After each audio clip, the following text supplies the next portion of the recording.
Everyday KT number 16. Today we're going to talk about something that I've been asked countless times. What tartan can I wear? Well, so for those of you who don't know, tartan is the plaid of a kilt. For instance,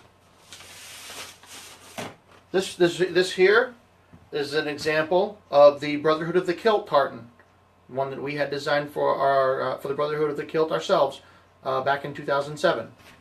This, what I have here, is not a tartan, or not a plaid anyway. This is an Irish saffron. It's what a lot of Irish bagpipers wear. There are, last I looked, somewhere north of 6,000 or 7,000 different tartans.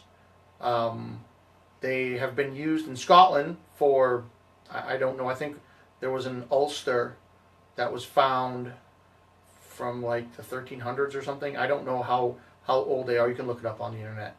There's tons of resources out there.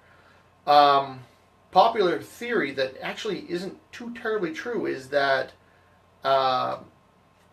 tartans have always represented a specific clan. That's a fairly recent thing. That happened in about the mid 1800s, after the Prescription Act was repealed. I think that's what it was called. I don't remember. For a long time, you couldn't wear kilts, couldn't have bagpipes, and any of that in England and Scotland. The English didn't like it. Once that was revoked and repealed, Scottish heritage exploded again, and they started applying tartans to specific clans. So before all of that happened, individual tartans were based on geography, location. If you live in a spot where they've got blue, red, and green available, you've got a blue, red, and green tartan. If you only have black and white for whatever reason, then that's what you're going to wear. They didn't really started associating the tartans with a specific clan on a global scale for all of the different Scottish clans until in the 1850s or sometime. I know Matt Newsom did some research on that over in the Scottish Tartan Museum down in one of the Carolinas. He did a lot of research on that, and there's a lot more information out on the web. I'm not an expert on tartans. You'll be able to look it up. So that being said, what tartan can you wear? Pretty much whatever we want. You have to be careful though. One thing I would recommend is if you're going to buy a kilt of a specific tartan, at least understand what clan or what it represents. It's kind of like, you're basically wearing somebody's family colors. At least have the common decency to respect that. If you're going to buy a Clan MacDonald kilt, make sure you know at least this much about the clan, so that somebody says, "Hey, what is that?" And you say, "Oh, this is Clan MacDonald, and they're from this area in Scotland," or something like that. There's also military tartans. So if you're in the army and you get out and you want to buy a kilt, you go look it up and you can go get an army tartan. Make sure you do your research, because there are, like I said, 6,000, 7,000 different tartans out there. You never know. They could be really close, and what you think is one tartan, while they've got one strip that's just a touch different, it's actually something else. So you got to be careful of what it is that you're buying. Do some research. Make sure you look it up.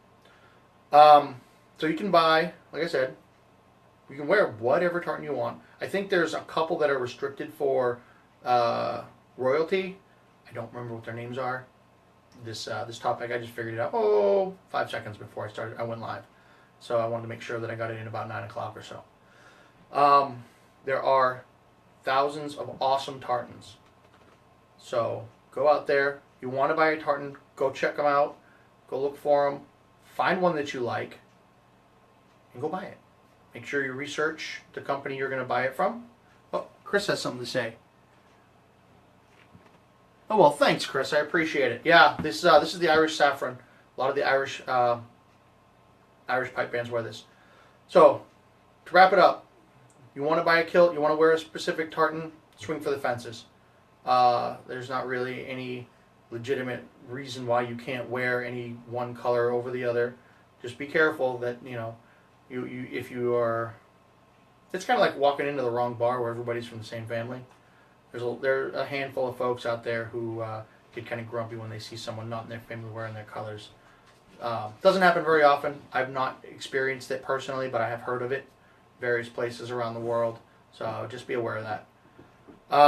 So let's get to it. Kiltology. Chris, you're watching. Which one? Volume 1 or Volume 2?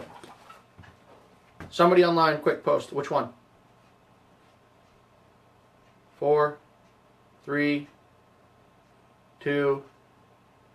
All right, I'll go with this one. So we are going to do.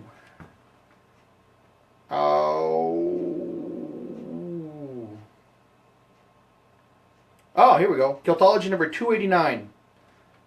And 1, 2, 2. Yeah. Oh well, Chris, good for you. I picked number 2. Okay, so Kiltology number 289.